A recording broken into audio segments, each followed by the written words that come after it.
Assalamualaikum warahmatullahi wabarakatuh. Saya Siti Humairah dari MI Islamiyah Hijah akan menampilkan dongeng dari Kepulauan Riau yang berjudul Legenda Pulau Senua, atau lebih dikenal dengan nama Pulau Natuna. Encik-encik puan-puan semua, tolong simak dan dengarkan ceritanya. Alkisah di daerah Pulau Natuna, Kepulauan Riau, hiduplah sepasang suami istri yang miskin. Sang suami bernama Baitusen, sedangkan istrinya bernama Mailama. Saking miskinnya, mereka pun merantau ke Pulau Bunguran untuk mengadu nasib. Mereka memilih Pulau Bunguran karena daerah tersebut memiliki banyak kekayaan laut, terutama kerang dan siput. Tiba tinggal di Pulau Bunguran, Baitusen bekerja sebagai nelayan yang mencari kerang lola dan siput lola dan lain-lain. Sementara istrinya membantu suaminya untuk membuka kulit kerang untuk dijadikan perhiasan. Rumah Baitusen dan Mailama bersebelahan rumah Mak Semah, seorang bidan kampung yang miskin tapi baik hati. Kata Mak Semah kepada Mailama, "Nak, kalau kamu sakit, panggil aja emak. Emak pasti datang." "Terima kasih, Mak," jawab Mailama dengan senang hati. Begitu pula warga Pulau Bunguran baik kepada Baitusen dan Mailama. "Bang, semenjak ada tinggal di sini, ada tak merasa sebagai orang asing di kampung ini. Orang-orang sini, Bang, baik berlaku, Bang. Ada suka tinggal di sini." "Gitulah, Dek, kalau kita pandai bawa diri di kampung orang, orang pasti suka dengan kita," ungkap Baitusen kepada Mailama. Hari berganti hari, bulan berganti bulan. Waktu pun terus berjalan. Baitusen semakin rajin pergi ke laut untuk mencari kerang dan siput. Suatu hari, Baitusen menemukan lubuk teripang yang isinya ribuan teripang, semacam binatang laut. Ia berkata, "Teripang, teripang, kayulah aku dengan teripang ini." Ia berharap, "Kalau aku jual teripang ini, sekali raya aku harus memberitahu istriku Mailama. Tidak senang dengan kabar ini." Ia pun bergegas untuk pulang untuk memberitahu istrinya Mailama. Semenjak menemukan lubuk teripang, benar-benar mengubah nasib Baitusen dan Mailama. Kini Baitusen dipanggil sebagai juragan teripang, dan Mailama tidak dipanggil sebagai Mailama lagi. Ia dipanggil sebagai Nyonya Mailama. Semenjak menjadi istri juragan teripang, benar-benar mengubah perilaku dan sifat Mailama. Kini Mailama sering memakai gincu, bedak, dan wangi-wangian. Bukan hanya itu saja, ia berjalan lenggak-lenggok dengan memamerkan perhiasannya. Dan Mailama tidak mau bergaul dengan tetangganya karena berbau anyir dan berbau ikan asin.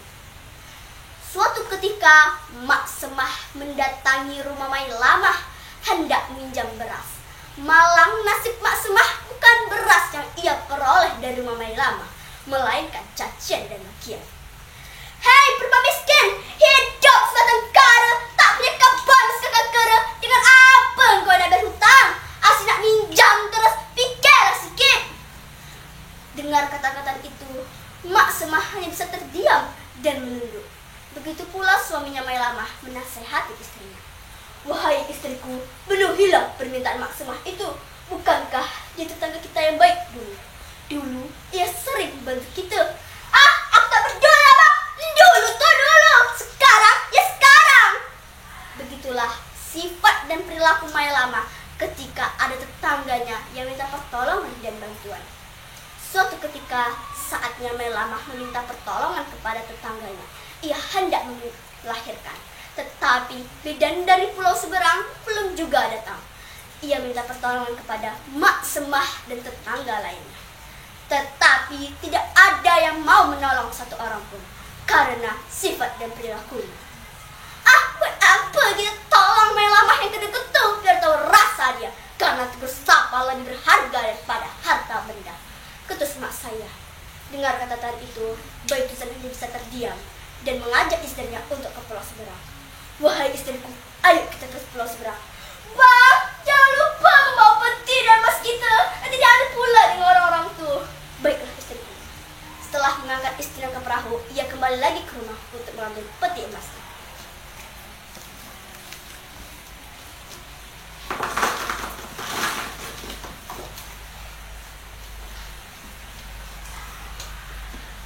Baitusen mendayung dengan sekuat tenaga melawan arus ombak. Baitusen mendayung terus, tetapi air semakin masuk ke dalam perahu Baitusen dan Mailama. Perahu mereka pun tenggelam. Mereka mencoba berenang sampai ujung pantai, dan akhirnya mereka pun selamat. Tetapi bumi Pulau Bunguran tidak terima mereka lagi, dan akhirnya angin bertiup sangat kencang, petir menyambar-nyambar, guntur menggelegar. Salah satunya terkena tubuh Mailama, dan tubuh Mailama menjadi kaku dan menjelma menjadi batu yang besar. Batu itu semakin besar dan akhirnya menjadi pulau yang bernama Senoa. Satu tubuh berbadan dua. Sementara peti emas dan perhiasan yang meliliti tubuh Mailama itu pun menjelma menjadi burung layang-layang putih atau dikenal sebagai burung walet yang mengitari pulau Senoa itu hingga sampai saat ini. Hadirin hadirat yang saya hormati, pesan moral yang bisa kita tarik dalam cerita ini adalah jangan sesekali kita sombong terhadap orang lain, karena budi bahasa lebih dikenang oleh orang lain daripada harta kekayaan yang melimpah ruah. Hanya ini yang dapat saya sampaikan, lain waktu kita jumpa lagi. Saya akhiri dengan wabillahi taufiq wal hidayah.